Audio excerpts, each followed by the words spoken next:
before there was the first breath, before the first spark danced across the canvas of existence, there was a choice. It was not made in haste, nor was it bound by the ticking of any clock. For in that place, if place is even the right word, there was no time, no sequence, no beginning or end. There was only the vast, unbroken ocean of awareness, a stillness so complete it carried within it the seed of every possible movement. And in the heart of that stillness, you looked upon all that could be, and you chose. You did not choose as a gambler rolling dice, or a wanderer guessing at paths. You chose as an architect chooses the shape of a temple, as a composer chooses the first note that will summon forth an entire symphony. You chose this life, the one you are living now before time began. You chose its stage and its shadows, its joys and its thorns. You chose not only the faces who would walk beside you, but also those who would oppose you, because both would become mirrors. Mirrors in which you could see the unlit corners of yourself. And you chose it knowing full well that once you stepped through the veil, the memory of that choice would slip away like mist. It may seem strange to think of your life as something you designed. Long before your first heartbeat, the challenges may feel too heavy, the griefs too sharp, the twists too arbitrary, to have been anything but the work of chance. And yet beneath that surface noise there is a quiet pattern, a pulse that repeats, like a secret rhythm hidden within your days. At times you may sense it as déjà vu, the eerie familiarity of a place you have never been. At other times it may emerge as the inexplicable pull towards certain people, places, or moments, as though they were checkpoints along a journey mapped out long before your arrival. The world you inhabit now, with its cities that glitter like constellations fallen to earth, its storms and silences, its wars and wonders, is the canvas you stepped into, carrying the brush of your own consciousness. And while the colors you mix now are shaped by free will, the frame, the scale, the general composition of this painting, those were set before the first stroke. Some will hear this and imagine destiny as a rigid script, an unyielding path from which no step may stray. But that is not what this is. The choice you made before time was not a prison of predetermination. It was a seed. You chose the soil, the climate, the surrounding forest. Yet the way the branches twist toward the light, the way storms break them and force them to grow in new directions, that is shaped here in the living moment. The seed was not a sentence, it was an invitation. Why then would anyone choose suffering? Why would anyone choose to forget they had chosen at all? The answer lies in a paradox older than any star. Only by walking into the darkness can you truly see the light you carry. Only by forgetting your origin can you experience the wonder of remembering it again. A child born with wings knows not the miracle of flight. A child born on the ground, who one day remembers the wings folded invisibly at their back, feels the full trembling awe of that first ascent. You may wonder if all this is only a poetic notion, a comforting story told to make sense of the chaos. But consider, have you never felt that the hardships which once seemed meaningless later revealed themselves as the exact trials that shaped the strength, the compassion, or the clarity you now hold? Have you not looked back at moments of heartbreak and seen them as turning points that carved a new depth into your soul? There is a strange intelligence in the unfolding, a sense that even the messiest chapters were somehow written with a hidden precision. To say you chose this life before time began is to acknowledge that you are not merely a passenger here, adrift in the currents of chance. You are also the navigator, the one who plotted the coordinates while still beyond the horizon of birth. And though the storms may rage, you have within you the compass you left yourself, the quiet sense of yes, this, or no, not this. That stirs in your bones when you encounter certain paths, This compass is not found in the noise of the mind, but in the deeper current of the heart, the one that has never truly forgotten the reason you came. The forgetting was necessary. Imagine if you stepped into this life remembering every lesson, every connection, every reason for each sorrow before it happened. There would be no mystery, no real choice, no genuine courage in facing the unknown. You chose to enter this dream as though it were real, knowing the veil would fall, and that the journey would be to lift it, piece by piece. Not all at once, but in moments of clarity, scattered like stars in the night. And when those moments come, when a certain line of a song, the scent of rain, the look in a stranger's eyes, stirs something so ancient within you it feels like a homecoming. You are brushing against the edges of the truth. You are remembering that before the clock began its ticking, before your name was spoken aloud for the first time, you knew exactly why you came. And though you may not yet be able to put that reason into words, its pulse is there. Steady, waiting. This life is not random. It is not meaningless. It is not an accident. It is the embodiment of an agreement you made with yourself, with others, with the very fabric of existence. And now, the task before you is not to invent the reason, but to remember it, to gather the scattered pieces of memory, wisdom, and courage, until the shape of your choice comes back into view. The remembering will not happen in a single revelation, but in layers, in echoes, in the gradual lifting of a fog you didn't know was there. And as it clears, you will see that nothing has been wasted. Nothing has been out of place. Even the detours have been part of the map. To speak of choosing your life before time began is to open a doorway into a set of truths that cannot be approached merely through logic. They belong to a realm where reason and intuition are not opposites, but threads in the same tapestry. If the introduction was the slow lifting of a curtain, then what follows is the stepping into the chamber behind it, a place where the architecture is not made of stone or steel, but of meaning itself. At the core of this idea is a pattern that has existed in countless forms across cultures and eras. That life is not an accident, and that the self you know is but a facet of something far greater. Some traditions have called this larger self the soul, the higher mind, the eternal spark. But names are only vessels, and each vessel has cracks. What matters is the essence inside it. This essence existed before your body drew its first breath, and will exist long after your last. And in that timeless state, it is said, you gazed across the possible threads of existence and chose the one that now runs beneath your feet. One of the most important themes within this vision is the interplay between forgetting and remembering. The forgetting is not a flaw. It is a feature and essential part of the design. Imagine being born with the entire blueprint of your life etched into your awareness. Every joy and loss, every meeting and parting, every triumph and collapse, known before it arrived. Such a life would be like reading a book, whose ending you already know. The pages would lose their mystery, and with it, their ability to change you. Forgetting allows each moment to strike you as new, to awaken depths of feeling that cannot be faked or rehearsed. But forgetting is only half the story. The other half is remembering, not in the sense of recalling a mundane fact, but in the sense of remembering, piecing yourself back together from the fragments you scattered at birth. This remembering is not a sudden blaze of truth, but more like the rising of dawn. The shadows thin. The landscape you've been walking through all along is revealed in richer colors, and you begin to see that what you thought were random crossroads were in fact signposts placed by a wiser version of you. Another central theme is the paradox of choice and destiny.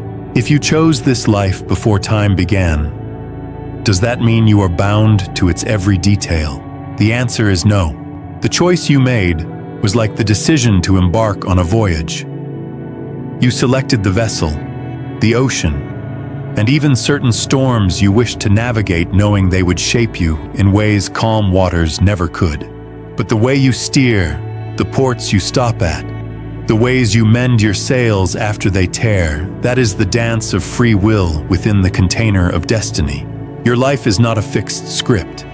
It is a story whose central arc you set long ago, but whose details you write in real time. Embedded in this is the recognition that your challenges are not punishments, nor are your blessings mere strokes of luck. Both are teachers. The harshest winters carve resilience. The sweetest springs awaken gratitude. To choose a life is to choose not only the sunlit fields, but also the mountains you must climb and the valleys you must cross in shadow. This is why many ancient philosophies speak of life as a school, not in the dry, compulsory sense of classrooms and rote learning, but as a place of experience, where each event is a lesson in the language of growth. Another thread in this fabric is the role of relationships. If you chose your life, then you also chose the souls who would walk into it, the ones who would comfort you, challenge you, betray you, save you. Some would appear for only a chapter, others for the whole book. These encounters are not random collisions, they are orchestrations, agreements made in that timeless place before arrival. Sometimes the lessons they bring are tender, and sometimes they are brutal. But each one, friend or foe, is a mirror in which you glimpse parts of yourself you could not see alone. And beneath it all flows the theme of purpose, not as a single task or role, but as the unfolding of a deeper truth about who you are. For some, this purpose is expressed in acts of creation, art, music, ideas. For others, it is found in service, in guiding or healing. For others still, it may be simply in living with authenticity, in radiating a presence that changes the air around them. Whatever its form, purpose is not something you invent. It is something you uncover like a sculpture hidden within a block of stone, revealed one chip at a time. All of these threads, forgetting and remembering, choice and destiny, challenge and blessing, connection and purpose are woven into the living fabric of your days. They are not abstract philosophies floating somewhere above life. They are present in every decision, every turning point, every quiet moment when you feel the tug of something beyond words.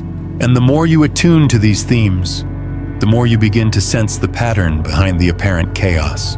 To recognize these themes is to begin to see your life not as a series of disconnected events, but as a coherent journey you agreed to undertake.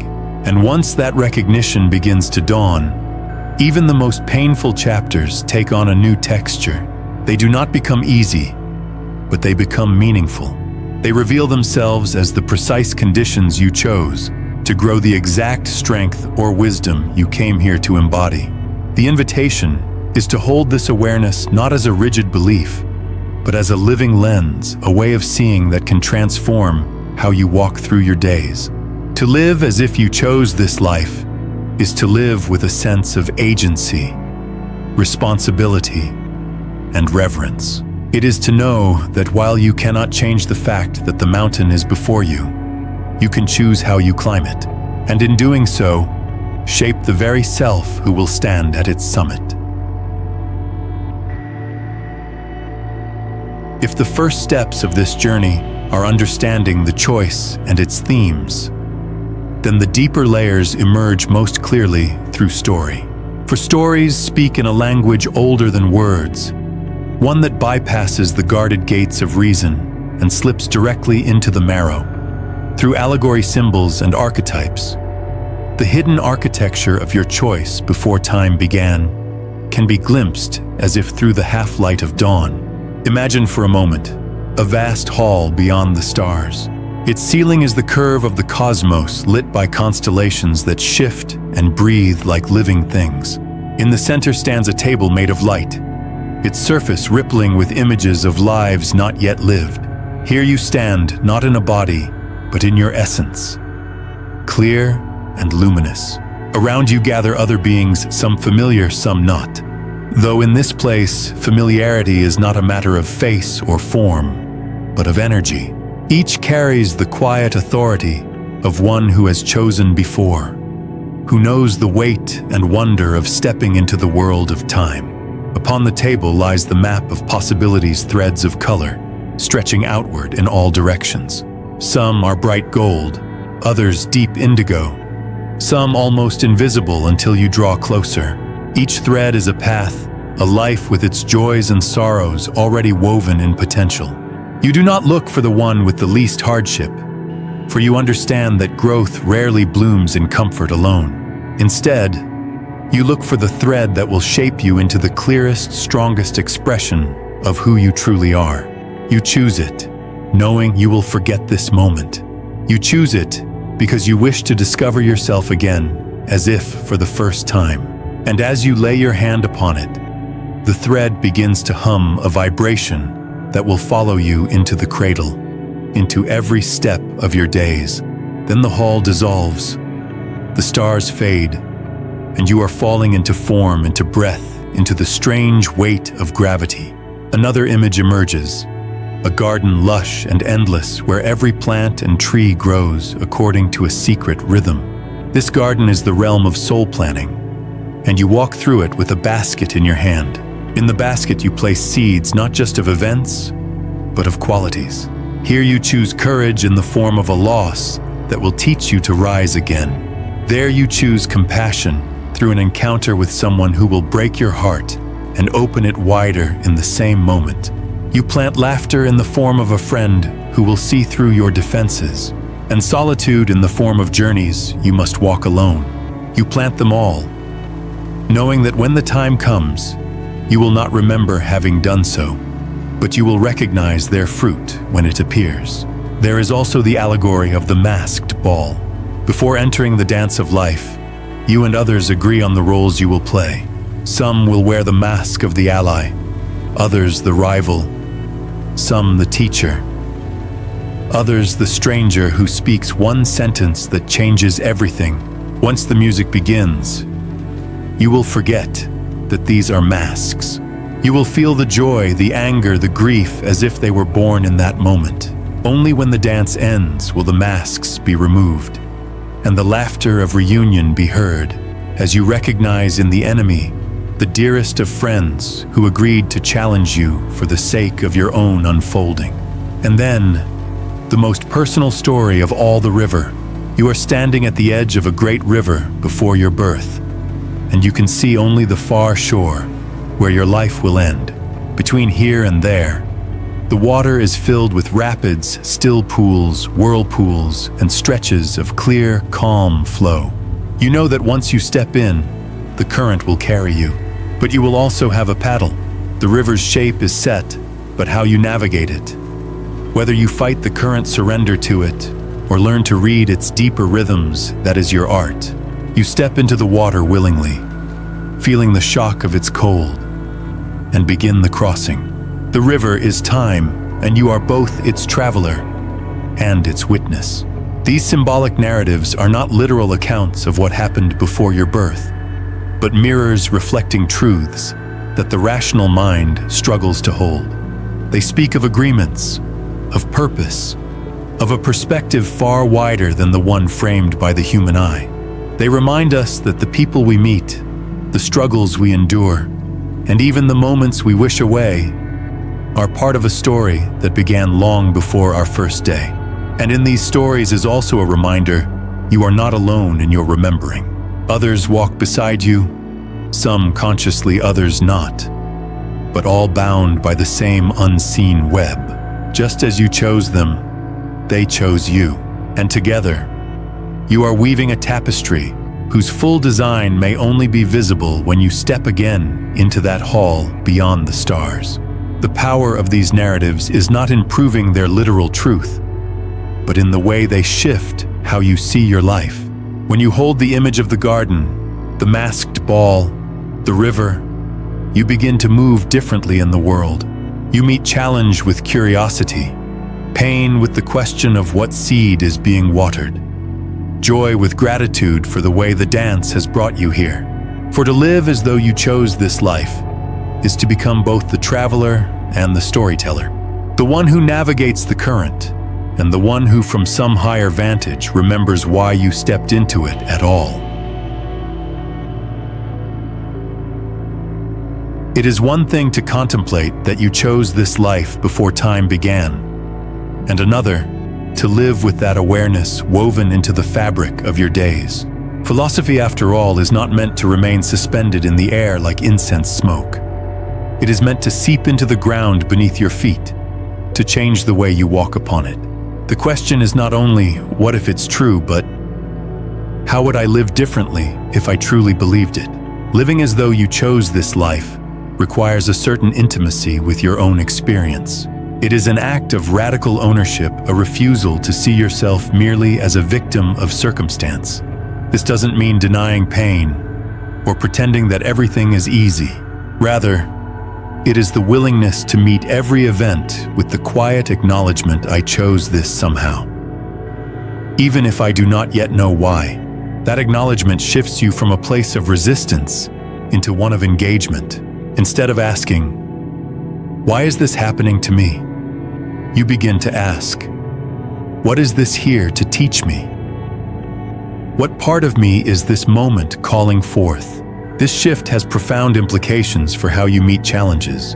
The difficulty of a situation no longer becomes evidence that life is against you, but that life is shaping you. A loss is no longer only an ending.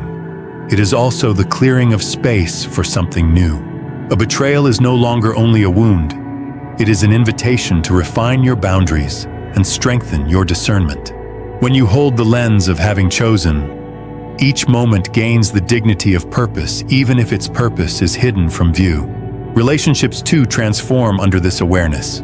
If the people in your life were chosen before you even arrived here, then each encounter becomes significant. The stranger who appears briefly but leaves a deep impression may have been part of your design all along. The lifelong friend may be a companion soul you agreed to meet again, life after life.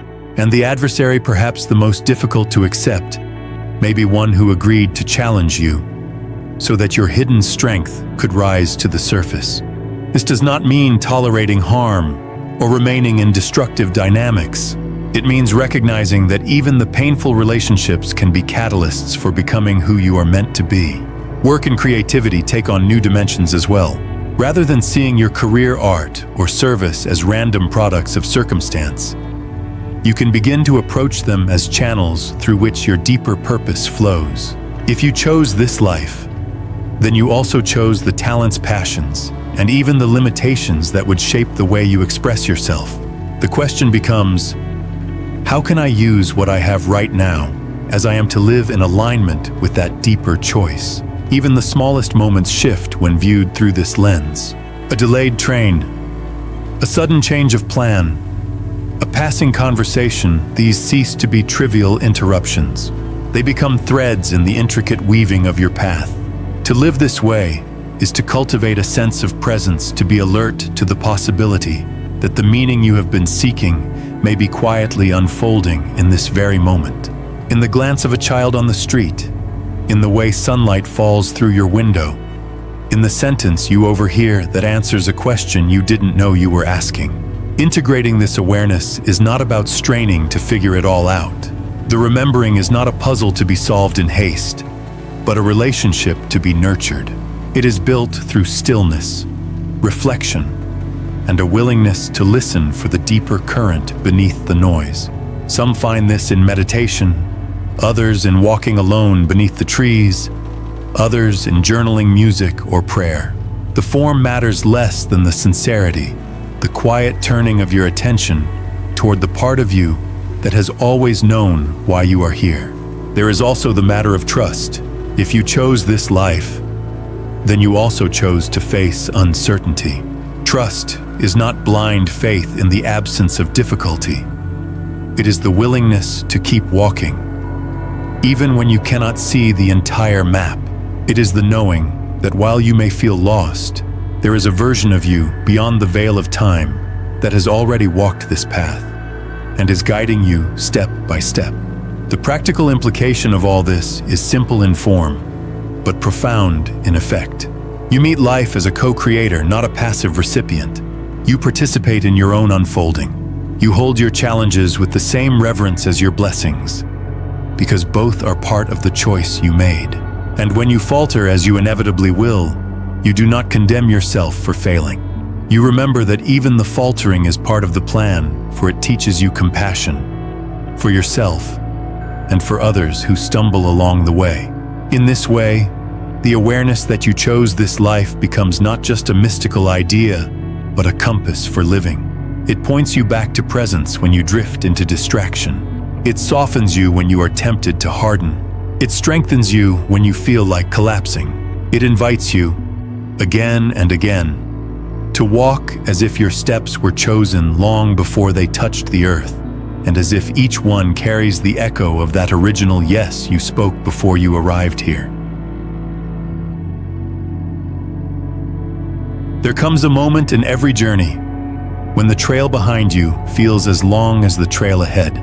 You pause, look back over the miles you've walked, and realize that you have been carrying something with you all along, a quiet memory, a spark from before time began. It has flickered in dreams, in moments of sudden clarity, in the way your heart leaps at certain truths you cannot explain. And in that pause, you understand this is not the first time you have stood here, and it will not be the last.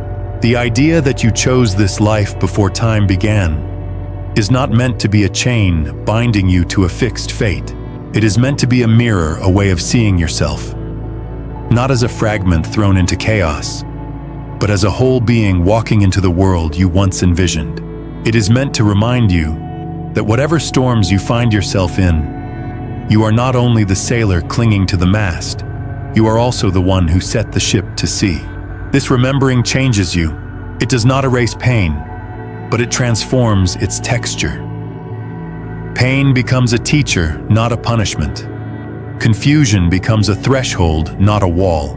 Even the times when you feel most powerless begin to hum with a faint undertone of possibility, because somewhere, in a place beyond clocks and calendars, you knew this would come, and you knew you could meet it. To live in this way is to reclaim authorship of your own story, not in the sense of controlling every event, but in the sense of choosing how you will stand within them. You become the one who walks into the unknown, not with clenched fists, but with open eyes. You begin to meet each chapter, whether it reads like a tragedy, a comedy, or a mystery, as part of the greater book you agreed to write. And with each page, you become more fluent in the language of your own soul. This is the transformational call to live each day as if you had chosen it. Not just the days of ease, but the days of strain. Not just the moments of beauty, but the moments that test you. Ask yourself again and again, if I chose this, what is it here to reveal? Who am I becoming through this? How can I meet it with presence, with courage, with grace? It is easy to forget.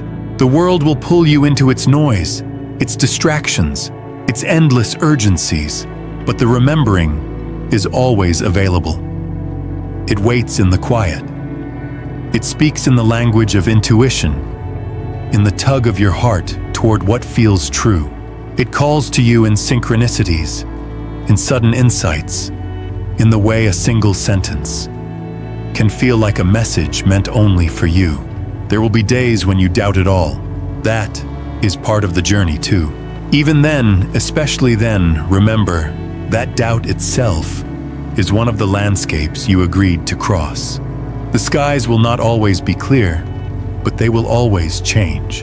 And with each change, you will see more of the horizon you once glimpsed in that place before time. You are not here by accident. You are not here without tools. You came carrying everything you would need: the resilience to rise, the tenderness to connect, the curiosity to explore, and the quiet wisdom that knows. You are more than this moment, more than this body, more than this single lifetime. Now, the choice stands before you again. Not the choice you made before time began, but the choice you make now, in this breath, to walk as though your life is sacred, to live as though you are in conversation with something vast, to remember, as you move forward, that you are both the dreamer and the dream. You chose this life. You chose its light and its shadows. You chose the path and the companions, the trials and the blessings. And now, in the great unfolding of days, you are called to remember why not in theory, but in the way you live, in the way you love, in the way you meet each moment, with the quiet, unshakable knowing, yes, this is mine. I chose it, and I will walk it fully. That is your invitation. That is your power. And somewhere, beyond the veil of time, the one who first made the choice is smiling because you have begun to remember.